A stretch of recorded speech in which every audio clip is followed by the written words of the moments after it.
Ladies and gentlemen, welcome to episode 12 of the dznpodcast. I'm your host, Dre, as always, on the mic, in the building, everywhere you're not supposed to be. But hey, we in this building. And I have a special guest here. State your name once again, sir. Tyler. All right. And it's just me and Tyler today, you know what I'm saying? Zoe and the homie Nas got other stuff to do, so it's just us. Now, I saw you post on Instagram about a few weeks ago, maybe longer than that, your albums of 2018. Oh, goodness. Do you remember your list? I do remember my list. All right, state it for the people, because I got mine put up right here. My list was Victory Lap was on there. Daytona was on there. Asteroid was on there. And then my boy Chris, he go by the name Red Star. He was on there. Nobody really knows him yet, but like he on the way, upcoming. And Scorpion was on there for me. KOD and 21 Savage album. I think that's about it. Alright. But I think I was missing like two that somebody told me about, and I was just like, I don't remember though. Alright, that was your list now. I got mine. I'm glad I made mine a little later because I had to make some additions and subtractions because of the ending of 2018. Yeah. So this ain't order. I didn't feel like setting the order because it's been a while. So I got Earl Sweatshirt, some rap songs. That's one. Yeah, that shit is fire. Wow, bro. That's fire. And I got Victory Lap up there. Okay, that shit hard. Yeah, Victory Lap was hard. Astro World. Okay, that's another one. I got Saba's Care For Me. That's a sleeper. People may not know who Saba is. He's from Chicago. He from a Chance rapper. I put that one in there too. Yeah, I put that one in there too. Yeah, my bad. Dang, forgot about that one. Pusha T, Daytona. Okay. ASAP Rocky, Testing. That album was hard. I don't care. It's my top. And we got, let's see who else. Jid DiCaprio 2. That's another one. Freddie Gibbs, Currency, The Alchemist, Fetty. That's another one. Lupe Fiasco, Drogas Waves. That's hard. Reason, There You Have It. Yeah. I had that one. I had that one too. Yeah. My Reason. And I don't know if I said Pusha T, Daytona already. Yeah, you said that one. All right. I'm going past 10, but I'm just gonna name some favorites. Yeah, I just named the favorites. Yeah, Benny, Tina Talk 3. However you Solid album. And an R&B one, Masego, Lady. Masego, I don't know how you pronounce the name, but yeah, those are my top of 2018. So you don't think Cardi B's Invasion of Privacy was? It's a good album, not for me. Yeah, it wasn't for me as well. Like I said, Cardi B puts out good music. She can actually rap really good, but it's not gonna be in my car playing. When it came out, it was, but now it's other stuff I gotta listen to. So it's like, so let's talk about this first one. You said Earl Sweatshirt. Now I'm a big Earl fan. Some rap songs was really good to me, but it wasn't my favorite of 2018. It was a good album though, but it wasn't my favorite. Listen, you gotta understand how abstract Earl Sweatshirt rap. He just went triple abstract. That's what I was like. But that's what makes this work. That's what makes it work. It was good though. I ain't gonna cap. It's like 23-30 minutes. It works. Yeah. Cold Summers. Eclipse. Hold up, which one was it? That's the third track. Hold up. Let me look up the name. Some rap songs. Yeah, but that was fire. The album was good. Like, I think in like the production, He made those beats. Bruh. Can I give him a hand clap? That's one of the main reasons why. Like, that was some good production. You can't put anybody else over those beats but him. The Navy Blue was like, that was one outstanding track to me. I like that beat. That okay. And what he was talking about, bruh, he's good. Yeah, he's nice. A lot of people don't agree with that album. Like, that shit is fire. These motherfuckers don't be listening. Yeah, but you really gotta dig your ear in, cause on the surface, I ain't really mess with it at first. It took a while. It took a good couple months for me, or a couple weeks for me to settle that album in. Exactly. I had to keep playing it and playing it. I like albums like that. I like albums like that. Because you play that on first listen, it's like, yo, what the fuck is this? Yeah. Honestly, you think, yo, what the fuck am I listening to? But it's something about them certain pitches, them certain highs and lows in the album that make you want to go back to it and say, hey, let me get another listen. And then as you give it another listen, you find different songs that you really fuck with, you know? That's how KOD was for me as well. I tried to go back to KOD, but I just couldn't do it. Not even Kevin's Heart? Yeah. Yo, I love Kevin's Heart. He mentioned that song because I've said numerous times I hate that song. Yeah, I know. I still don't like that song. So that was the last, that like other than Middle Child, that was the last one that T-Minus had produced for J. Cole. Oh man. So how did you feel about Middle Child? Oh, I'm glad you said that, because you must have heard the last podcast. I said we was gonna talk about that. Yeah, I did. I listen to y'all podcast even when I'm not on it, bro. Okay. Yeah, but Middle Child, they didn't need the promo. They didn't need it? I didn't think they needed it either. And it wasn't hot enough. I think the beat lacked. And how it was delivered. But what he said was cold. Like, it's still J. Cole at the end of the day. But that's the thing about J. Cole. He says stuff that's cold, but the beat sometimes be cold. You get what I'm saying? Yeah. It's when he does his own production a little too much, that's when he dilutes his projects. Yeah. That's why I can't go back to KOD. That's why I can't go back to the what's the last joint before KOD? For Your Eyes Only. I love For Your Eyes Only. I think I said that in a podcast. Bro, y'all shitted on me so hard when I was playing that when it first came out. Not me. It seemed like y'all was shitting on me. I love that album. Because I kept playing the shit out of it. To this day. And y'all was like, bro, so y'all really trying to just dissect and break everything. And I was like, all right, damn, they killing me. So what was your favorite, like, I'm not talking about song or like, I'm talking about what was your favorite, like, piece? Like, why was this album so good? Like, why was that album so good? Which one? For Your Eyes Only. At first, when I played that album, I really can't tell you what it was that made me enjoy that album when I first came out. I don't even like it anymore, but I don't know what it was that made me enjoy it. Only that one thing I didn't like when I first heard it was he used that Bryson Tiller beat. The Deja Vu. Yeah. But I think one reason why that album got so much feeling was because it was dropped in December. It was dropped on December 9th. It had that cold feeling to it. Yeah, winter music, yeah. Winter music. Yeah. I feel like that's what it was. Because I can't listen to that song. I can't listen to that album song. I think people don't talk about this enough. Certain music is made for certain seasons of the year. Yeah. I don't think people understand that when you hear certain albums, they sound better at one point in time than another. I think that's where rappers start to fall off. Because they put out a date.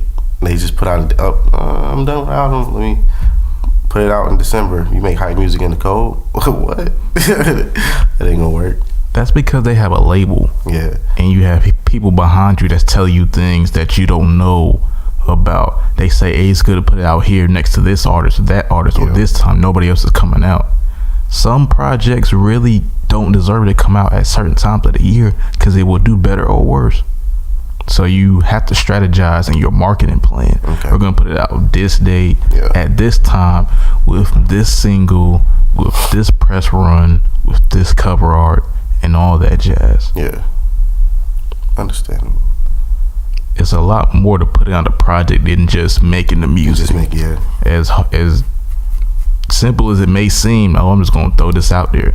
It takes a lot of time to develop the campaign of marketing or lack of marketing, because some people have the catalog and history to just put out a project like Beyonce did. Yeah. But when you try to follow that up with other artists doing it that are not as popular, it doesn't work as well. So now you have a bunch of artists that's thinking they hot and they put out a project and it doesn't sell as much as they thought because they didn't promote it right or promote it well. That's why you got J. Cole now trying to promote his music, because he done the surprise release before. But he knows now at this point he needs to be in the scene more and be in the limelight more. You see it with Eminem. And Eminem's, I think Eminem don't know he done. Low key. That's what I think he knows he's done, but he's still trying to make himself not done. Honestly, I feel like if Eminem did battle rap, I wouldn't even be mad. But it sounds like he ain't even good at that anymore. He said like having sex with a sheep. Fuck what you heard. Tyler the Creator wrote that one. Like having, bro, what? And right before that line, he said something about his career being in question. That's why. Bars like that is why. By the way, that Boogie album, Everything's for Sale, that's a dope album. Hoodie Season? Nah, Everything's for Sale. Boogie. That's a new, not a Boogie. It's a dude named Boogie that signed to Shady. Oh, I ain't never heard of him. Yeah. So listen to that Boogie album, Everything's for Sale. It's dope. Did you like Hoodie Season? I don't listen to a Boogie like that, so I don't. Honestly, Hoodie Season was a good album. I ain't gonna lie. It was a good album.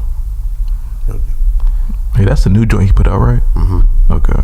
Like, it kind of, like, it surprised me. Gotcha. I thought I was just gonna get this same, follow me, the same A Boogie, but nah, that shit was good. It was real good. Yeah, he has talent though. He got mad talent, bro. He knows what he's doing as far as features go. Like, cause most people they want to put the hottest, the greatest. He gets those like in the middle type of people, and it makes them sound like the hottest and the greatest. And that's some good shit right there. That's what Tyler Creator do as well. So it's been a thing that's been jogging my brain lately, listening to artists talk and rap. Why does every artist want to be a god? Want to be a god? Yeah, that shit is weird to me, bro. Have you noticed people some artists when they talk or when they making a rap or they doing an interview, they say, I'm the god of rap, I'm the god of this, I'm the god of that. Like, what are y'all really saying? I feel like it's one of those like you want to be the best.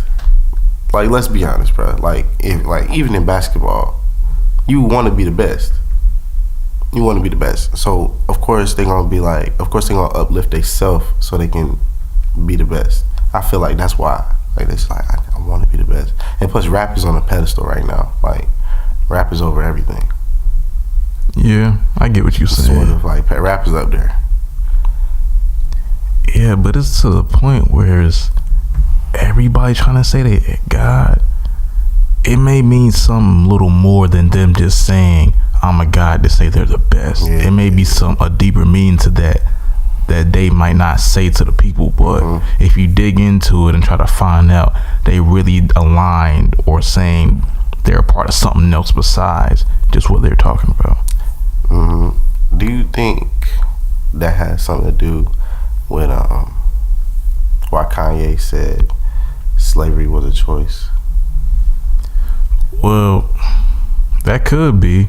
I think, like, my theory, like, I just sat down and thought about it. Like, instead of just getting mad at him like everybody else did for what he said, like, I was like, what if he really meant, like, how God died on the cross for our sins, right?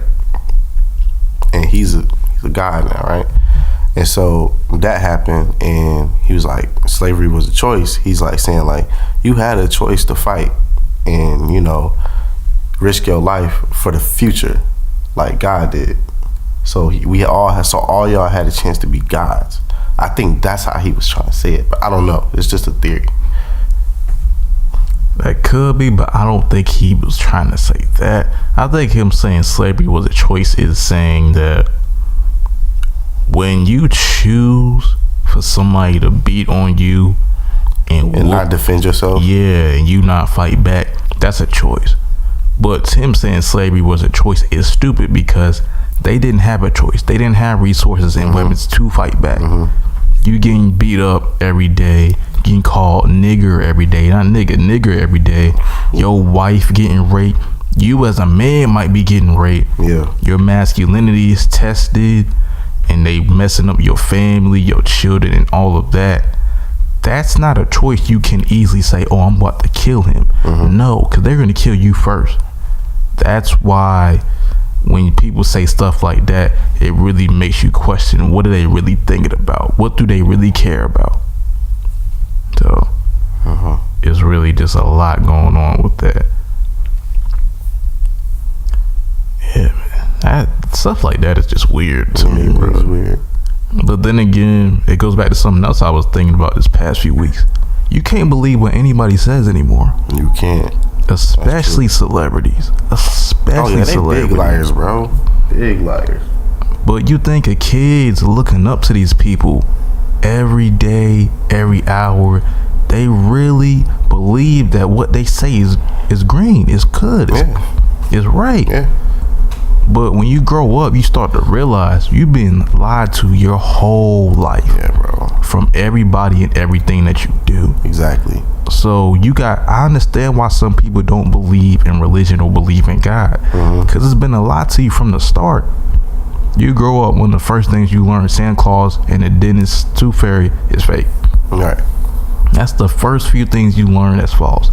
And then even in school, they say you can't do certain things, but then you get up in grades, you realize you can do those things. They just didn't teach you.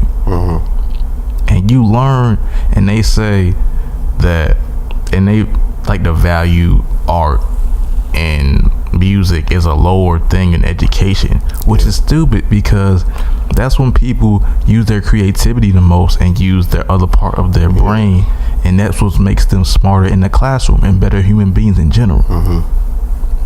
So it seems like they're trying to control us in a way that make us all people that want to just work and not do anything else creative. It's not the society it once was, maybe if it ever was, that made people want to learn how to create things and be something bigger and better than they was as you. Because look at it like this: if it wasn't for labels, then no one would be making music right now, because no one would get paid like some good money for the music they make. Somebody would find a way though, but I get what you're saying. I mean, you would find a way, like YouTube or Apple Music. It's not going to be the most popular thing in the world. It won't be the most popular thing in the world like it is right now. Like, you got social media putting people on. Like, hey, dude, and you got free beats out there that you can just rap on. It ain't hard to work your way up. Like, it's not. But it is. It is. It's a grind. I ain't gonna lie, it's a grind. But it is. Because if you really want to get where you need to be, you have to do what you have to do that every day. You have to do whatever it takes to a degree. But as long as your values and morals don't get lost, which they can really easy, especially in the music business, you have to do what you know you can do. The gifts you have every day. And it's always gonna be a time and place for a distraction to come into play, but you have to have that discipline. Sometimes you're not gonna eat. I can tell you from experience, sometimes you're not gonna eat. That's true. Some days you're gonna sleep 4 or 3 hours, and that could be a regular thing for you. Heck yeah. And it's some days you literally might just pass out because in the bed and just wake up and you forgot you were sleeping. That's how it happens. Yeah, sometimes you'll wake up and forget what day it is, don't know what time it is. You're like, whoa, the hell, like, what's going on? But the funny thing about time time is kind of irrelevant. Only reason time exists is because somebody made time up. Exactly. If you look outside and at some point in the day you see the sun out and you look and the moon's out, it's just light and it's dark. Yeah. Because the time isn't the same around the world, so it's kind of irrelevant. Yeah. Because if you think about, you remember the think outside the box theory? It's something my cousin said when me and Zoe was over there a few weeks ago. If you have to think outside the box, you're already in a box in the first place because you have to think outside of it. Now you think outside of that box, you put yourself in another box. You're still inside a box. So I got a question. You said when you said time is relevant, do you think if we grew up, and they said, okay, there's 30 hours, right? So that's 15 hours in just the day. Like, if they say, yo, there's 15 hours in a day, do you think people would live different? Like, on some 100% type shit? Like, you said if it was 13 hours in a day? 30 hours in a day. Instead of 24. That's interesting. Like, if they told us there's 30 hours in a day now, so you have more hours to work, you got more hours to do this, do you think our brains would literally be able to shift into a whole new time zone damn near? I think that's honestly just it's a mindset thing because what people do with 24 hours now is the same thing they would do with 30. They just have more time to do it. It's really just the same thing. But then does time get more relevant if you have more time? If they told us we have more time, that depends on how the world use it. That and how the world is structured with that time. Because the world, even though time is irrelevant, the world does work on time and timing. Yeah. Plants grow with time, they die with time. Leaves grow with time, they die with time. And people evolve with time and without time. Yeah. So it's going to be a continuous cycle of I'm going to do the same thing with this amount of time or that amount of time. It's just going to be more time to do things. Yeah. But when you it was funny. I was thinking about I seen some. It was like Versace or something had blackface on their clothes, and people be in us. That's a lot of those designer dudes that are kind of like racist. Really racist. Like Tommy Hilfiger racist. That Timberland dude was racist. For real? Oh yeah, because that's the tree they used to. He ain't want niggas to wear his shit. He or she didn't want niggas to wear his boots. But nah, did you know what the tree symbolized? No. The tree symbolizes that's what the tree would look like when they used to hang niggas on. Yeah. If you ever looked at it, that's what it is. You know, it's funny what people support. Yeah. Because there's a lot of people that align themselves with stuff they don't even know they're aligning with. Yeah. And you got a lot of people that don't align themselves with stuff and they look that it's crazy. Yeah. But the people that are aligning themselves just look as crazy because of what it stands for. Because you got, for example, the Robert Kraft dude that's being with, and the dudes that's owners would hang out with Meek Mill or whatnot. You don't know what they stand for, what they're doing behind closed doors. It seems like they're doing it good, but it may be just for money. We really don't know. Never know. And people always...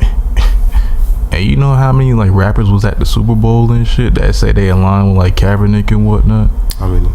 Well, like I said, let me take that back. I don't know how many, but there's some people that say they align with Kaepernick, but they were still at the Super Bowl or not, or doing Super Bowl activities. Yeah.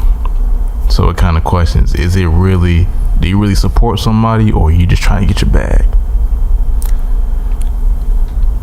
Who knows what's real love, man? Who knows? That's the thing. Who knows? It's a lot of things that's real. It's a lot of things that's fake. It's more fake than real out there. That's true. But the truth is right there if you just look at it a long time. If you really just pay attention to what people are putting in front of you, the truth is there. Yeah. You just gotta open your eyes to see it. Exactly. So what's going on with you, bruh? Nothing, man. Working 40 hours a week. 40 hours a week? Yeah. So where do you work at? I work at Epic Games and Harris Teeter. Got you. So what do you do at Epic Games? Epic Games, I am in the report and abuse department. Explain what goes down in that. Basically, anybody that's like cheating, hacking, or doing anything, and then I stock there as well. And anybody that's like doing anything like that, we get on the problem, like all reports and stuff like that. So you do game, correct? How active are you in the gaming scene? How active? Yeah. Whenever I got some time off, pretty active. Like, I'll be on for a little minute, and then I just like look up beats or like mixing somebody else's songs and stuff. Like find all types of way to make money, basically. Got you. Yeah. So about the hacking, there's a good and a bad to hacking. Because if it wasn't for hacking, we wouldn't have some of the things that came out now. For example, Lupe Fiasco's latest album, it wasn't one of his best, but without the hackers threatening the label, we wouldn't have got that album. True. And getting into some places that's doing some messed up, crazy things, we wouldn't be able to have or not have certain things because the hackers are doing their job. Yeah. Now, obviously, it's some people that shouldn't be hacking and doing that BS because they're a little irresponsible with their endeavors or whatnot. But it's always a good and bad to certain criminals in my brain. Right.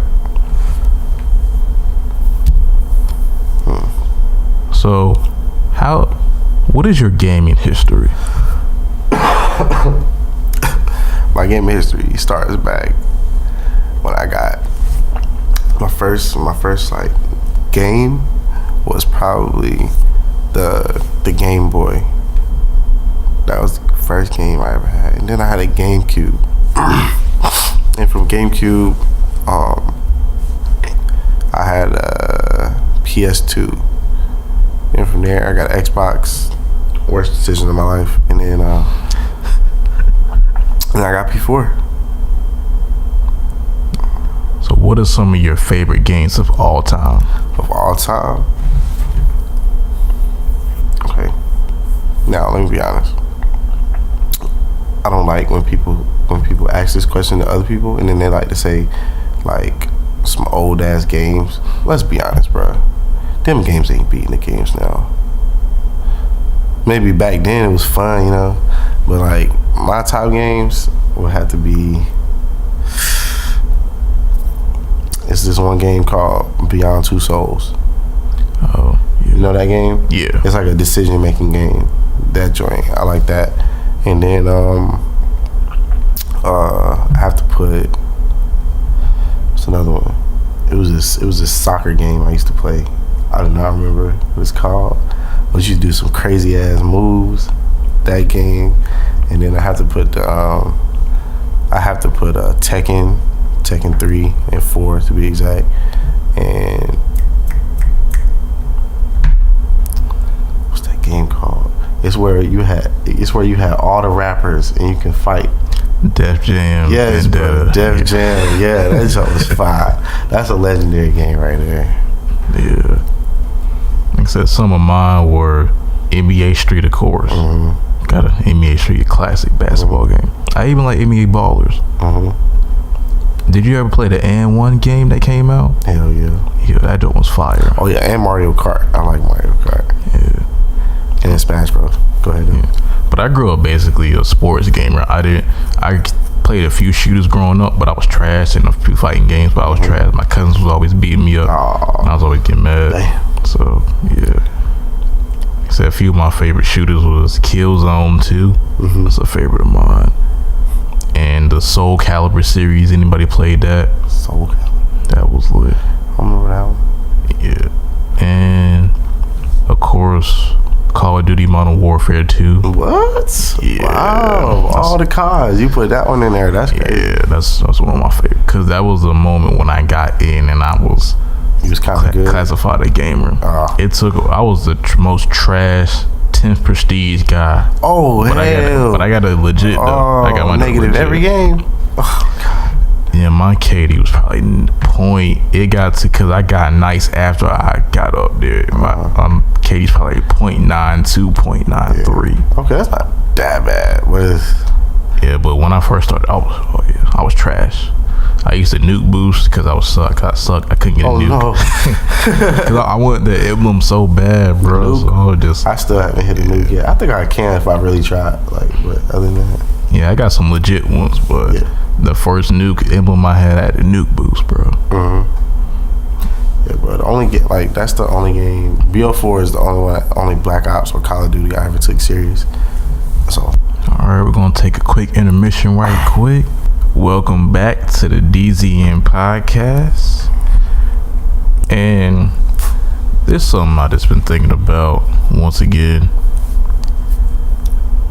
Should we be saying nigga around white people?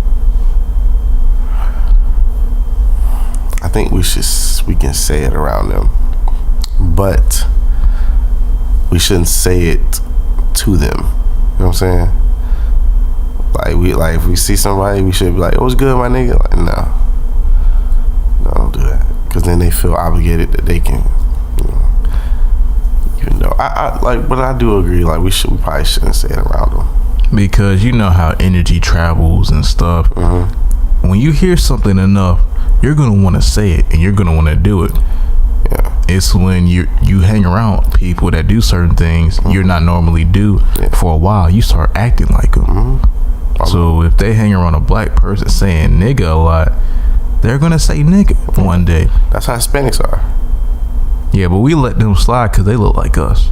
Not necessarily. It depends on who and where they come from. They ain't fucking us like white people, you know. Oh, of course, yeah.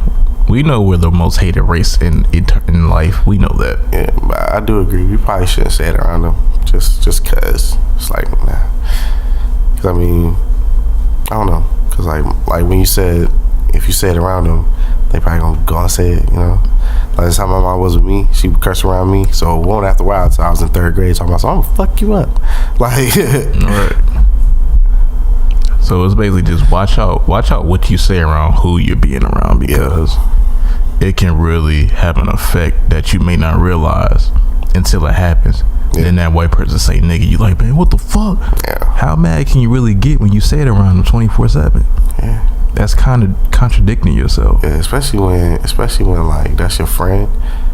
You don't want to say nothing, then you just like, he gonna overdo it now. Yeah. Because I was in school and I was saying nigga around a white person, and I seen this video on YouTube about saying a bunch of kids jumped around saying nigga everywhere. So I was like, all right, I need to kind of stop saying this, because if I keep saying this around certain groups of people, they're gonna think it's okay to say it. Mm-hmm. So it's kind of being a conscious decision of mine that I'm gonna stop saying that. I probably still gonna slip out every now and then, but I'm more switching the lane towards I'm gonna just stop saying that word. The more you catch yourself, the better you'll be at it. You won't even it'll come to the point where you won't even say I try to say like even now I try to steer away from it, even though it's not really a problem, but like I don't know. But I was just like, I'm more saying like brother or bro, how you doing, brother? You know. Yeah, it's a process though. Yeah. But we'll get through the shit. Yeah. So we talked about Middle Child earlier. So what do you think's next for J. Cole this year? Album. How good is it gonna be?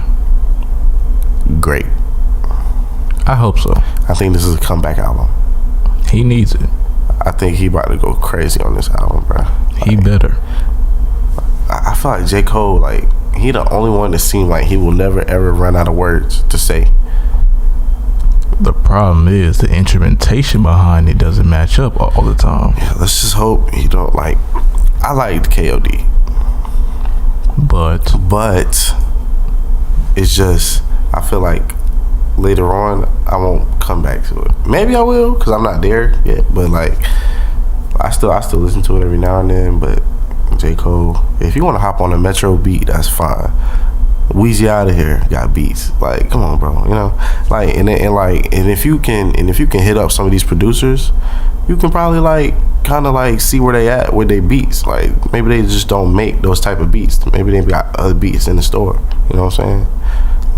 Like I'm waiting to hear a Boy Wonder and J. Cole type shit. You know what I'm saying? But will he let the producer produce? Because J. Cole is a producer himself. I heard this on another podcast. That is true. J. Cole might overproduce the whole shebang, and it might come out like the T-Minus situation. It might come out like a J. Cole shit, like, because he might have overproduced that T-Minus joint. T-Minus might not have made that beat that simple like it is. He might have had some other stuff on it, but J. Cole might have said, take that out, put this here, take that out. I think it probably has some dark chords in it. I think it would have. Like some piano.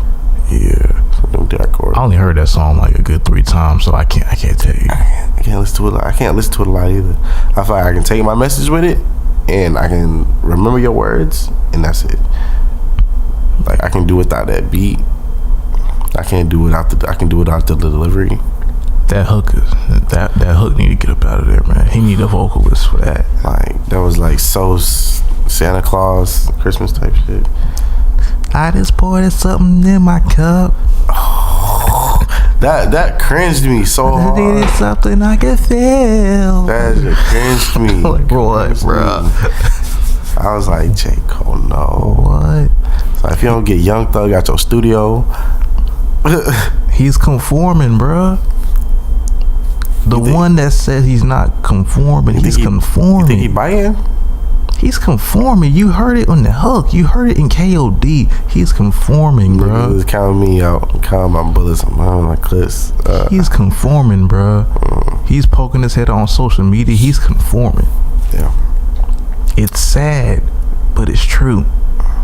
KOD is a trap album with J. Cole's vocals in the back, with a few soul songs and samples in between. That's a trap album. But that was still a good album too. Whoa. Yeah. That sounds good. But still, you hear him conforming with the beat selection, right, and the flows. He can do it. He can do it well. But we all know that's not natural J. Cole. Yeah. We all know that. J. Cole fans, at least. Because we are fans. We talking shit, but we are fans of his music. We just unbiased fans. We need more unbiased people. We need more unbiased people, man. Because when you say Cole, the greatest rapper that's ever was, putting out Middle Child, that's stupid. Man, if you don't go somewhere, like, okay, right now, I don't think Cole is the greatest rapper, but he's one of the greatest. He's not better than Kendrick, dog. I'm sorry. He's right not. Now, no. He's not. Right now, no. And some people say Drake is better than J. Cole. I understand. I don't agree, but I understand.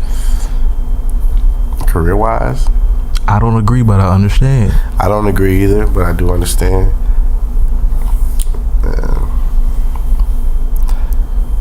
Dang, that's crazy. I don't know, bro. That's think about it. You know people, you a Drake fan, you know. It's a nail biter. You know those people out there that's unconsciously, oh, Drake's better than J. Cole. Oh, yeah. Oh, yeah. There's a lot of people like that. Is it just? It's an argument. I feel like it is. I feel like it's debatable, but J. Cole is better than Drake. He's a better lyricist. Yeah. But as an artist, if you compare the two, oh, Drake got it. That's what I'm saying. That's why. Yeah. Drake will speak Spanish, bro, and give you a hit. He did it last year. Yeah. But like that's all really people can really say that Drake got is the music. Like, I feel like he's a good artist. Period. Like, good artist. You know who else is getting better at being an artist? Kendrick. Yeah, you hear it with Damn. Damn was definitely an artist type. I wasn't it was still artist bars, but like it just wasn't To Pimp a Butterfly or Mad City or all his older stuff, you know, where he was just giving niggas straight bars and kicking knowledge. You feel me? As a top artist, as a one that's not conforming to the sound, it's gonna be a time and place where you're gonna want to get to that top level, and in order to get there, you're gonna have to do a little bit of, I guess, conforming. Mm-hmm. You're gonna have to do it a little bit. Got to. But still stay original to your sound. Right. J. Cole did it. I don't know if he did it well. Kendrick did it, but he did it well. DNA comes on. That shit is a fucking slap. What? Mike Will tore that shit up. Do you think it's for a rapper to, like, okay, so we have certain rappers. You got mumble rappers, you got trap rappers. I think that's the same category. You got mumble rappers, you got trap rappers. Well, not the same category. No, because trap. When T.I. came out with Urban Legend, that's trap. Yeah. So trap did used to be lyrical until now. Yeah. So and mumble rapper, that's not the same category. Okay. They may rhyme over the same beats, but not in the same category. So you remember when Kendrick went on Rich the Kid's New Freezer? I think I remember that. Do you think that's like a hidden conforming? Like, do you think that's hiding conformation? People have been doing that forever, though. Like rapping over other people's beats and murdering it. Do you think that's a better way to do it than actually making a song or album pertaining to what's playing now? I would say yeah, but you can't put out the one when you rhyme over other people's beats and make money off of it. I understand why they have to do it in the album, but there's always a way to do it and make it yours. Right. You can always make it yours. True. It's not the one where you can do it and just sound like somebody else totally. You can still make that your sound still, but it can still slap. So, how you feel about 21 Savage album? I enjoy it. You like it? I'm not gonna go back and listen to it because that's not my forte. Is what I like to hear. But if I had more records, like a lot in there, I would listen to it more. But that's me. I'm not saying it's a bad album, but what I like to hear is songs like a lot. The beat, what he's talking about, what's going on. Yeah. That's what I enjoy to hear a lot. Yeah, that was a good song. And once again, another beat that J. Cole murdered. Yeah, he didn't make. And it was a feature too. That's a good point. He didn't make that beat. And he killed that shit. Who made that? Metro or DJ somebody? Dahi? I don't remember how to pronounce it. But once again, he didn't make that beat and he killed it. This goes back to another conversation I had a little while ago. When, for example, Russ, he wrote, produced, engineered his whole album. I heard that shit was garbage, and I heard it was okay. And you know J. Cole's history. Yeah. He writes and produces his own stuff. Right. And his stuff comes out okay.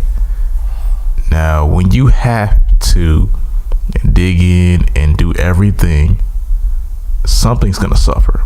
Yeah. Every time. Yeah, every time. Just think, because you engineer, produce a little bit. I produce a lot now. Oh, okay. Just if you just only had to focus on the writing for your album, how much better would that be if you had, instead of just your writing, producing, and engineering your whole shebang? Oh man, that'd be easy. See what I'm saying? Easy.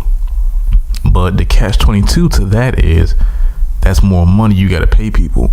So I get why J. Cole does it from the money standpoint, but from the creativity standpoint, it's still it just suffers a little bit because you're doing everything.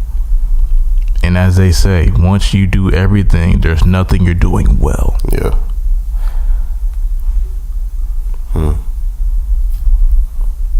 I feel like you can do that with certain songs. Like sometimes you know what's best for an album. You know, you got to make one certain song that's in your mind. You know, bring it out to the light. But I feel like J. Cole, he's just gonna take it too far.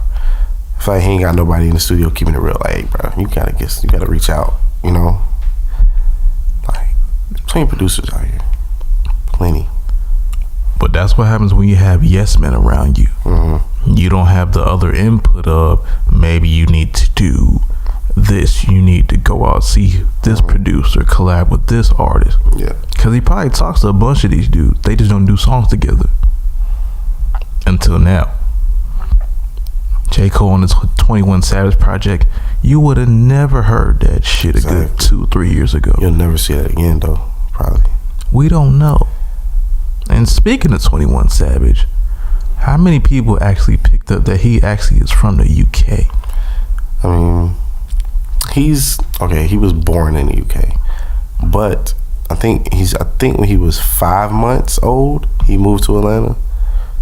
I think that's how it was. I don't remember. I don't know if those sources were right, but from what I know, I mean, he's not. I think he's from Atlanta, if you could say. Like, he's from both places. But like, if niggas really gonna take it that serious to where it's like, man, you ain't from Atlanta if you wasn't breathing the air first day, then that's stupid.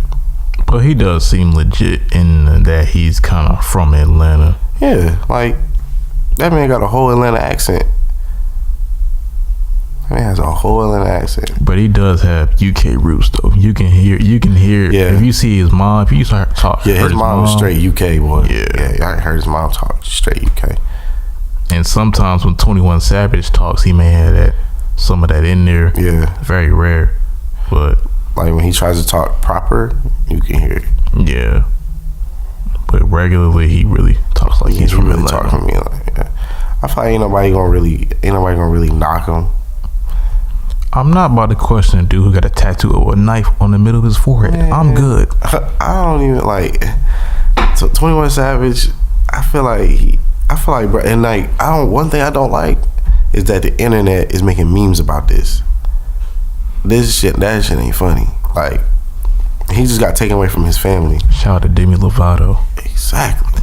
Oh, wait, about what Demi Lovato said? Yeah, that shit was, yeah. You know what's funny? I laugh at people. It may not be good. So I laugh at people who go through shit and laugh at other people who go through shit. Because you know good and well, y'all both know how it feels when people go through shit. Mm-hmm. So when you laugh at somebody going through some shit that you ain't going through, it's funny. It could be funny to you, but that shit ain't funny, and you know it's not. Yeah, it's not funny. You on drugs, going in and out of rehab and shit, overdosing, and you making fun of somebody who might get taken away from his family forever. Exactly. Like, that shows how insensitive some people are. It's crazy because she got all this praise from talking about her overdosing and being on drugs. But then on the flip side, you gonna talk smack about somebody else or laugh at a meme because somebody else is going through something, getting deported. That shit is crazy. So like, with him getting deported, did his mom go too, or just him? I think it's just him. Just him. I think. Because I believe his mom might have citizenship. Yeah. Maybe. I haven't looked it up. The thing is, y'all, like the people that's in Atlanta, I know y'all not about to get mad at this man, even though he's not from Atlanta like he say, technically. But I mean, he still opened up, 3 charities? And every single year he's been famous. He's giving out book bags, school supplies to I think like 3 schools. Like, come on, man. That man is like, he's real thoughtful. Like, he did a lot for the city that he come from, and you don't see that a lot with rappers. Yeah, he grew up. He definitely grew up over when he first came in the game. Yeah. He grew up. And what the Migos did, we ain't gonna talk about it. Unless they doing something behind the scenes, but that'll always come to light.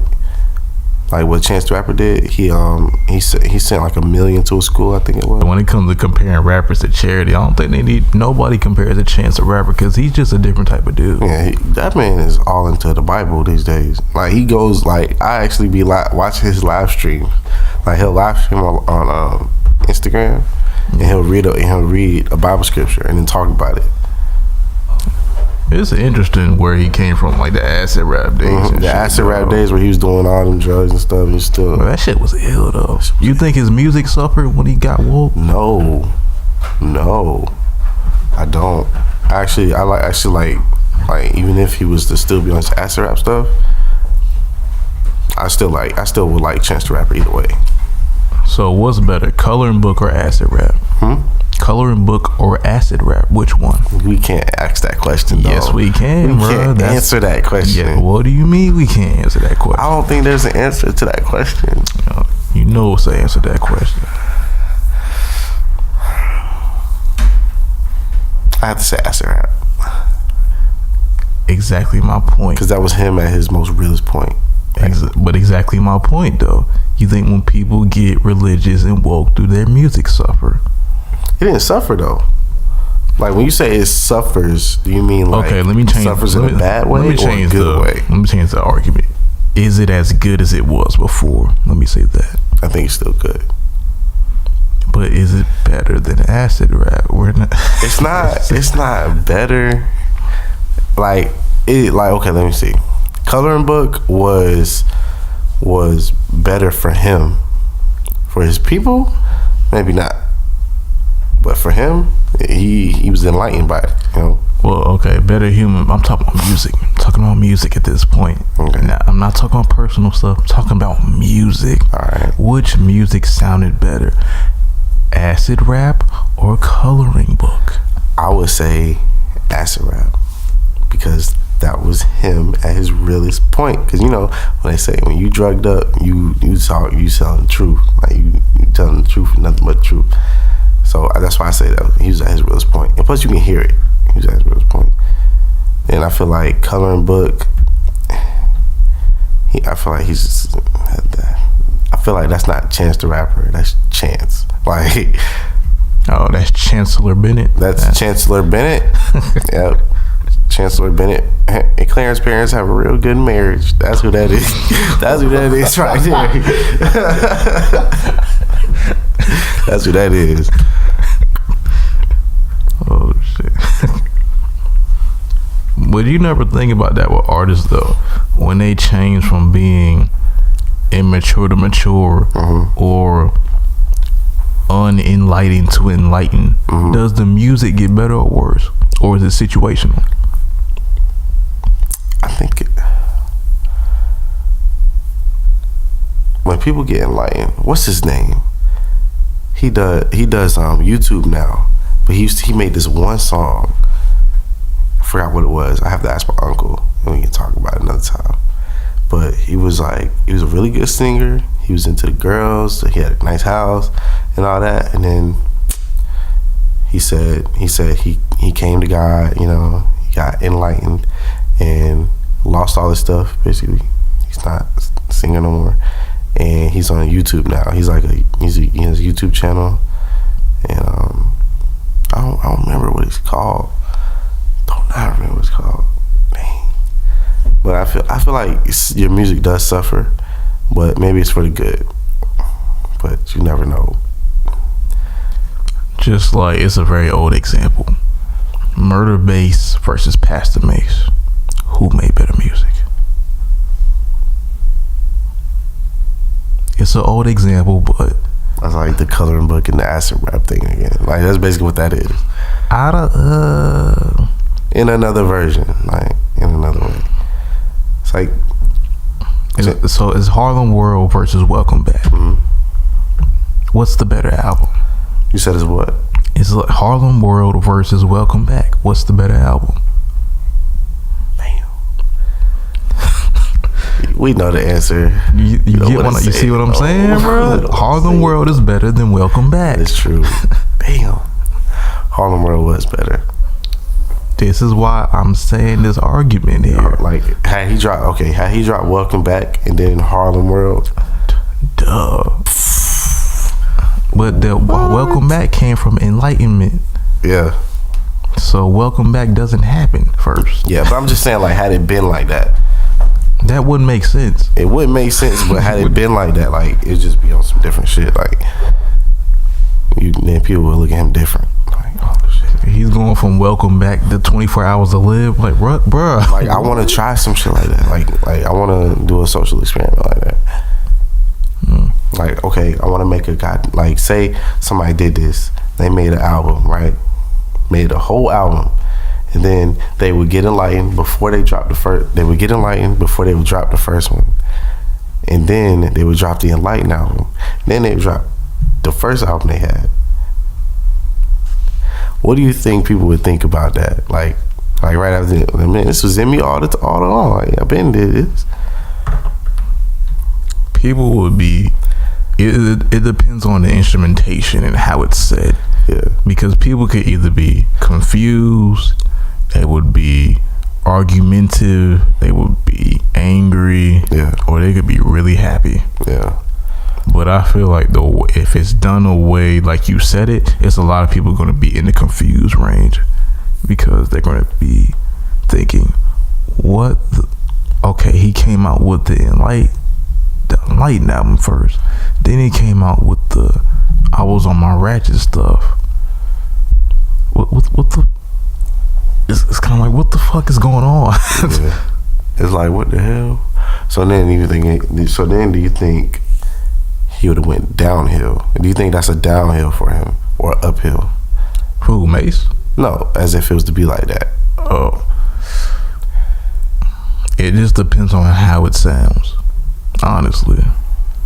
Because nowadays people only care for about 5 minutes anyway. Yeah.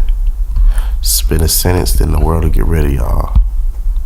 But if there's one wrong move though in between those albums, it doesn't matter. Exactly. Because cancel culture is out here. Mm-hmm. Getting canceled is real. You see it with R. Kelly. You see it with Bill Cosby. I think y'all had an R. Kelly podcast y'all was talking about. To the Socks. Yeah, that was R. Kelly. Creating content. How do you feel about people out here creating content? I feel like people are getting more greedy, and definitely the ideas are great, but they're not thought through all the way. Like, I feel like some people got some bad managers. Like, have you seen the one, like, I think YouTubers are content creators as well, right? Yeah. You know Pretty Boy Fredo? Heard of him, yeah. Okay. He did this whole, like, pedophile thing.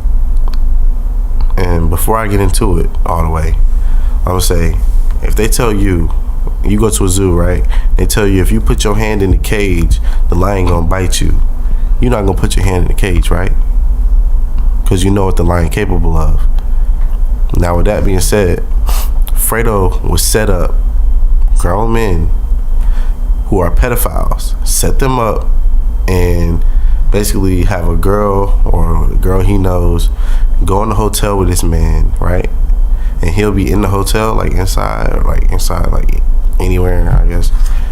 Anywhere, and he would and then he would come out with a paintball gun. He's come out with a paintball gun before and started shooting them with a paintball gun or a belt or something like that. And he would do that. And what he didn't think of was his consequences for his actions. Okay, not just court, because you can bypass that because he's got money. It's just, you have a daughter and a wife, and you live in South Florida. And not just that, you are a big YouTuber, so you are not that hard to find. So with that being said, you gotta watch who you mess with, cause what if he had started shooting this pedophile with a little paintball gun, right? He put out a real gun, all y'all dead now. And guess what he get to do? Go off scot-free. Why? Cause you set him up. You stuck your hand in the cage knowing what you was gonna get. You know what I'm saying? I think it's best just to leave them people alone. Like, true. I didn't think we was gonna go there, but I'm glad we did go there, because I was thinking more of the lane of are people out here really creating content, or they're just doing stuff that make it seem like it's content? They're just doing stuff to make it seem like it's content out here in North Carolina. Because you got people that's creating content, that's doing reactions. How much there's some people that do reactions that actually do put content behind, but sometimes the reactions isn't really content. They're not genuine. Reactions are not genuine unless it's live. But reaction people, though, man, they ain't nothing but people that podcast right there. Like, let's be honest.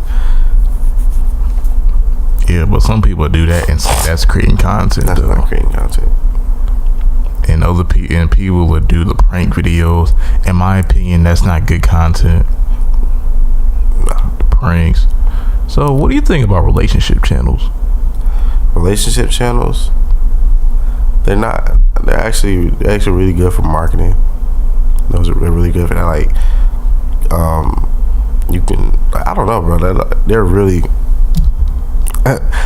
good for like marketing stuff. That's what I agree with. They're definitely good with. Yeah, but I don't have a problem with it. I feel like with those channels, those type of channels, y'all should both be doing something on the side as well. You know, like either one of y'all could be gaming, or like I don't know, just go outside the box. Don't do pranks. Like, pranks dangerous too. I know my girl better not play with me. I see somebody in my house, his nose gonna be broke. Like, let's be honest. True. But yeah, like I said, I know some people who have relationship channels in Seal, and I just wondered how much effort is put into it.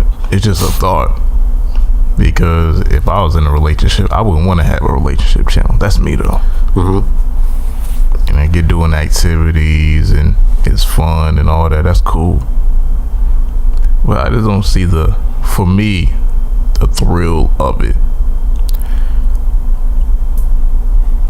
I don't think it's thrill. I think it's just, okay, both of these people are cute,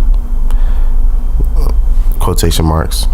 Like, they both look good. So like, they both look good. They look good together, of course.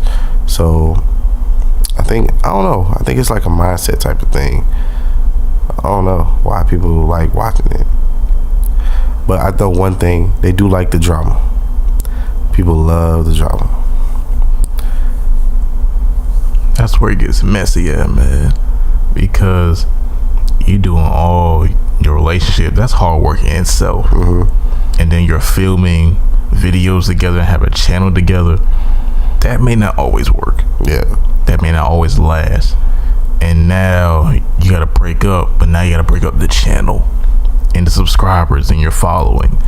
That's where that gets dangerous. That's why I said they should split. Like, they should always do something both on the side. Like, whether it be gaming, it can be photography, you can be doing anything. You can be having a regular job. Just do something other than your normal income, because you don't know anything can happen. You know what I'm saying? Facts. And lastly, I usually don't end with sports talk, but the NBA trade deadline. I know what you're about to say. They better not trade Lonzo. He's probably first on the trading block. Why though? Because he hasn't performed, man. He's third in his position in defense. Nobody cares. We need points on the board. He's given those. Not enough to what he's been compared to and hyped as. We need more points. Okay, just whenever you say hype, that don't listen to LeVar when you talk about that. No, but we seen him play better in UCLA and in high school. You think he should play point guard? He's not playing point guard right now. LeBron's playing point guard. Cause like LeBron, like back when he was on Cavaliers, controls everything. When he was like, oh yeah, we need an effing playmaker. You the playmaker. He controls everything, and it doesn't always work. I saw somebody say on the TV the other day, LeBron isn't the best for the Lakers. That actually kind of makes sense. Of course, he helps the Lakers. Who you gonna run? Like who? But it's not just LeBron. It's Luke Walton as well. He's not a bad coach. Luke Walton? He's just not a coach for LeBron. Yeah, exactly. He's not LeBron's coach. So I see what they're saying with that. So do you think Luke Walton is more of a like he's not like, he's more of a Kawhi Leonard caliber type of guy who that's what he wants. The thing is, you have to allow people to develop. Those Lakers players are young, real young still. Young. And LeBron is getting older by the second. You have to allow people to develop and be great players. LeBron doesn't have the time, and I don't even think he cares at this point, for people to develop into great players like they should. That's why they all honestly need to get out of there, because they're not going to develop right under LeBron, because LeBron controls everything everywhere he goes. He's a control freak. Call it like you said. It's right there. Y'all can deny it all y'all want. I am a LeBron fan. It may not ever sound like it, but I am. He's a control freak. He wants to control everything that's going on in the places he's at. Right. And it's starting to hurt him, as you see right now with the Lakers, because they're not performing where they should be. Right. And so you see the trickle down effect of what he's trying to do. That bad loss that you seen after that trade that didn't go through for AD. He basically traded the whole starting five. Bro, he traded so many people. I don't know if it was just him, but Magic shouldn't have let that fly. Well, they didn't trade him yet because the trade fell through, but they was going to trade all of them for AD. AD's still under contract for a couple of years, dog. If you want him, you going to have to wait. And he probably going to go somewhere else before he get there anyway. So you going to wait till you have to be 36 until you actually see AD. If he still want to go there. And let's be honest, bro. If Draymond Green and Klay Thompson go, which is a possibility. I don't think Klay leaving, but I think Draymond will. If Draymond and Klay was to leave, AD's going to Golden State. That sounds cool, but I don't think that's gonna happen. It's probably not gonna happen, but like, because to be like that. Where is KD going? You said where's KD going? Yes. He might not leave. You never know. He might not leave. It's best for him not to. He needs to stay where he is for the rest of his career. In regards of winning, yes. But in regards of money, no. Oh yeah, money. They have taken him down from that money stuff. If he wants to make the most money, he has to get out of there. Somebody got to leave. Either somebody got to leave or he got to get out of there. But I think they got like some type of deal. Like either way, like it's probably just saying like Curry was probably like, you know what, I get that $7 million. Like that ain't nothing. Just stay. You know, like I think that's how it should. I think that's how shit working. Should, could, and would, but won't happen. You know what's funny? The NBA tried to put in that rule.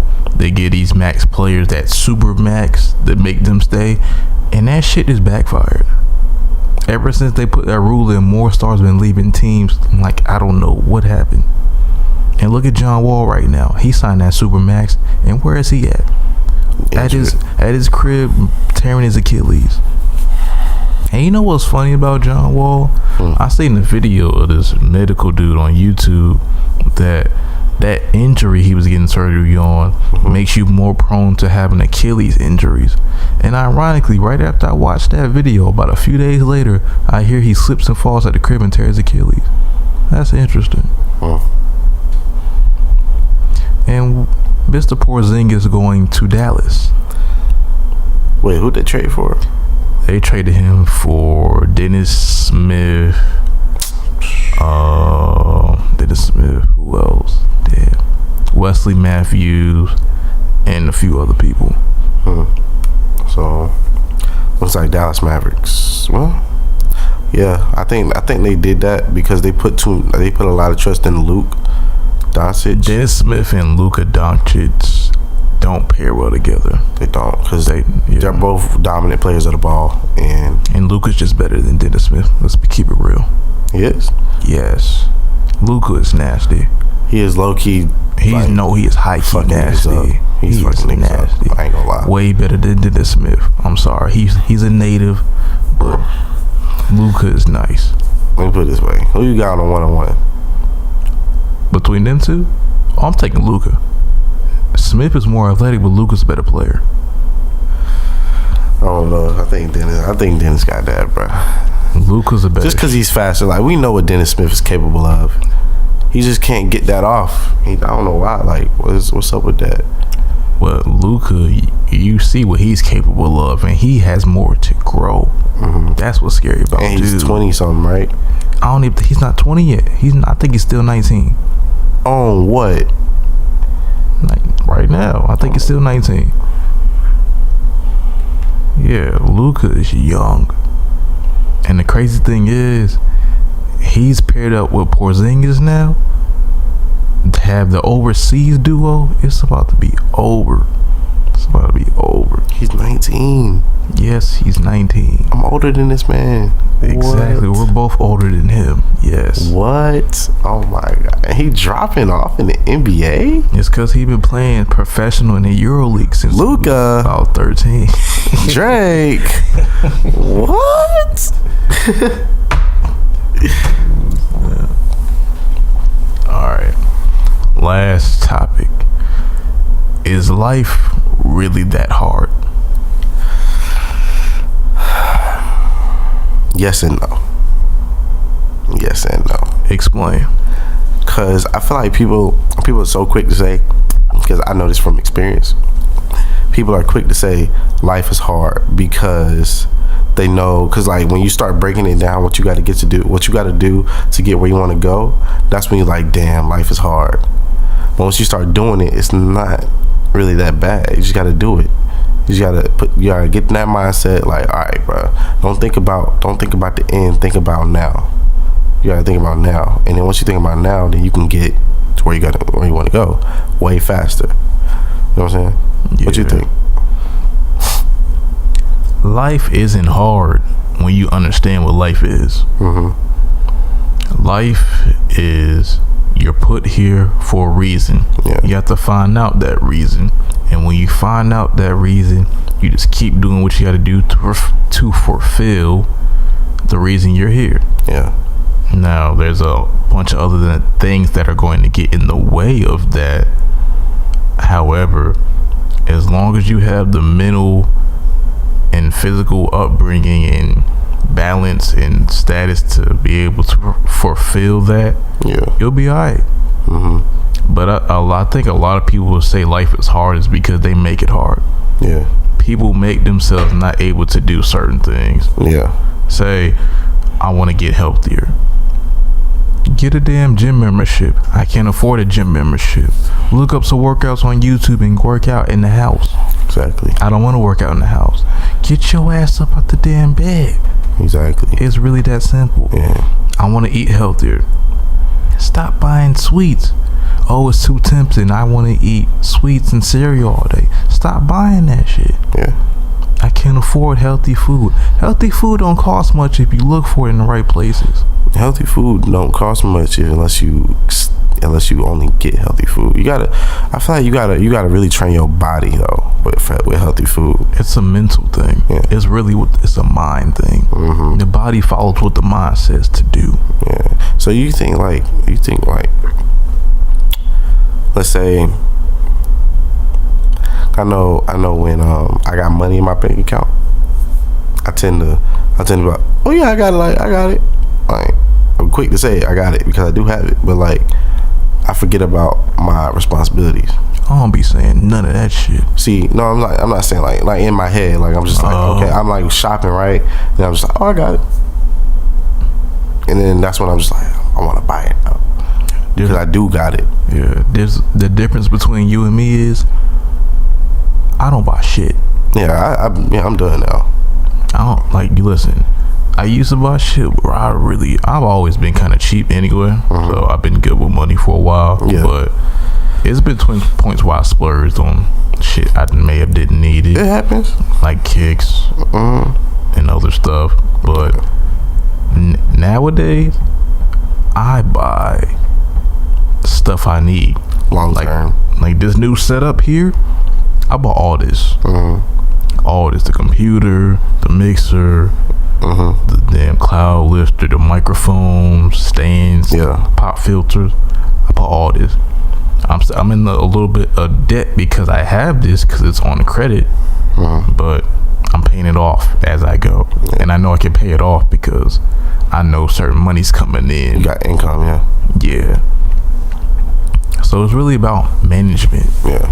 Managing what you have and where you need to use it and not use it. Yeah. So life is not hard. You just gotta apply yourself. But you need that knowledge to apply yourself too. You need that knowledge to apply yourself. Because people may not have certain people in their lives like me and you may have had, or somebody else may have had, and they may have grown up a different way than me and you have had. Some people are homeless still. Yeah. Just keep it 100. Some people still homeless. But you learn as you go. Yeah. You learn as you go. You have to allow yourself to learn, and you got to learn the right stuff. Anything else you have to say? Nah, man. All right, and this has been episode 11 of the DZN podcast. If you want to follow us on DZN podcast on Instagram, d.z.n.podcast, Twitter, DZN podcast, Facebook, DZN podcast. Where can the people reach you at, sir? They can reach me at Light Charcoal on Instagram, and that's the only social media I got. That's it. And follow me, Retro Dre, on Instagram, RETROD.R.E. Follow the homie Zoe, Young_Pluto08, and the homie Nas. I never remember his name. I'm gonna say it later. NV.Z. Yeah, I gotta say it later. My bad, G. But yeah, this is the end of DZN podcast, episode 12, and we out this motherfucker. Peace.